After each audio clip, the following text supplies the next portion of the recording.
सिरी, यहाँ का तापमान कितना है? मौसम -47 डिग्री है। अंटार्कटिका में हवा का तापमान -14.8 डिग्री फ़ारेनहाइट या -20 डिग्री सेल्सियस है और यहाँ पर -58 डिग्री फ़ारेनहाइट या -47 डिग्री सेल्सियस है।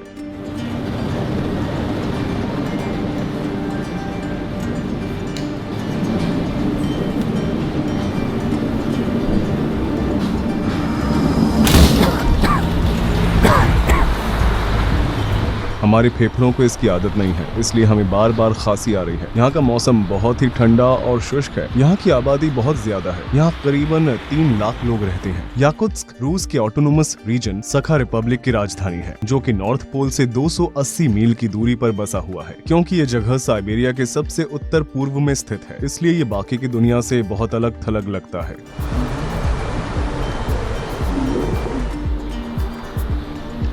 बाहर का तापमान लगभग -50 डिग्री सेल्सियस है। उबलते हुए पानी का तापमान -135 डिग्री सेल्सियस है। जैसा कि आप देख ही सकते हैं कि यह तुरंत आइस क्रिस्टल्स में बदल जाता है। इस क्षेत्र में आज तक का सबसे कम तापमान -71.2 डिग्री सेल्सियस रहा है। ऐसा लगता है जैसे ये जगह किसी दूसरे प्लेनेट का हो। बाहर रखा गया केला कुछ ही मिनटों के अंदर एक हथौड़े में बदल सकता है। यहाँ पर लोग मेटल फ्रेम के चश्मे नहीं पहन सकते हैं, क्योंकि मेटल उनकी त्वचा से चिपक सकता है और जब वे अपने चश्मे को निकालने जाएंगे तो उनका मांस बाहर आ सकता है। यह मांस का एक टुकड़ा है जो बिल्कुल इंसानी मांस जैसा दिखाई देता है। आइए इसे मेटल से छूकर देखते हैं कि क्या होता है।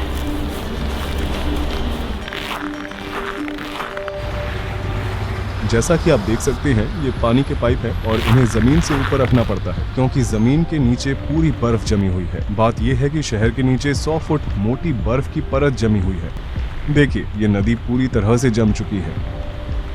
सोवियत युग के दौरान स्टालिन के विचारों का विरोध करने वाले लोगों को सखा रिपब्लिक में निर्वासित कर दिया जाता था। उसमें पॉलिटिशियन, व्यापारी आदि शामिल थे। असल में आज याकुत्स्क में रहने वाले कुछ लोग उनके पोते पोती हैं, इसलिए यह निर्वासन की जगह हुआ करती थी। आज इस शहर में लोग एक आम जीवन जी रहे हैं। हम इस जीवन को बर्फ का नर, आइस हेल कह सकते हैं। यह मनुष्यों की सीमाओं के पार है। चाहे हम जो कुछ भी क्यों न पहन ले, कोई भी चीज हमारे शरीर को गर्म रखने के लिए पर्याप्त नहीं है।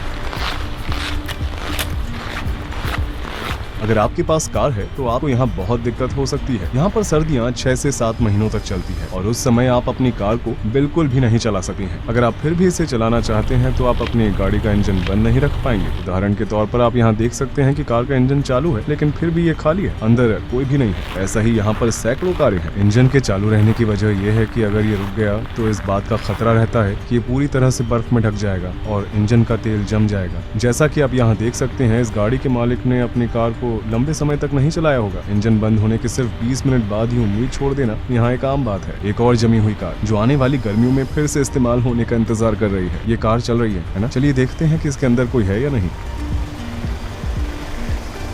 हाँ, कोई भी नहीं है।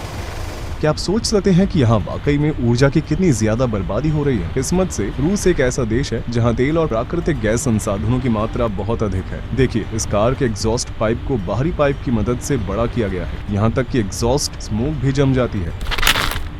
कार की सुरक्षा के लिए विशेष कवर्स भी बनाए गए हैं, लेकिन कभी कभी वो भी काफी नहीं होते और जो लोग ज्यादा पैसे खर्च करने की हैसियत रखते हैं वे अपनी गाड़ियों को हीट गैरेज में रखते हैं, क्योंकि ये गाड़ियां लगातार चलती रहती है। इसलिए पूरे शहर में लगातार धुएं की एक परत बनी रहती है। धुंध की वजह से सामने कुछ दिखाई देने की सीमा अक्सर 60.96 मीटर से कम होती है। यहाँ पर बनाए गए घरों का आर्किटेक्चर बिल्कुल अलग है। जमीन के बर्फ से ढके होने और बर्फ के खिसकने की संभावना की वजह से बिल्डिंग्स को खंभों पर बनाया जाता है। पुराने घर जिनका निर्माण बहुत पहले किया गया था, वे एक दशक के बाद झुकने लगते हैं, क्योंकि बर्फ की मात्रा या तो बढ़ जाती है या कम हो जाती है। यह पेन और सुई की तरह लग रहा है। यहाँ अगर सबसे बुरा कुछ हो सकता है तो वो है फ्रॉस्ट बाइट। चलिए मान लेते हैं कि एक रेफ्रिजरेटर लगभग 4.4 डिग्री सेल्सियस पर काम करता है और फ्रीजर -20 डिग्री सेल्सियस पर काम करता है, तो हम बड़ी आसानी से कह सकते हैं कि यहाँ पर हर जगह एक बहुत ही हाईटेक फ्रीजर की तरह काम कर सकती है, क्योंकि यहाँ का तापमान -50 डिग्री सेल्सियस है। इसलिए कुछ लोग अपने फलों या मांस को अपनी खिड़की के बाहर टांग कर स्टोर करते हैं।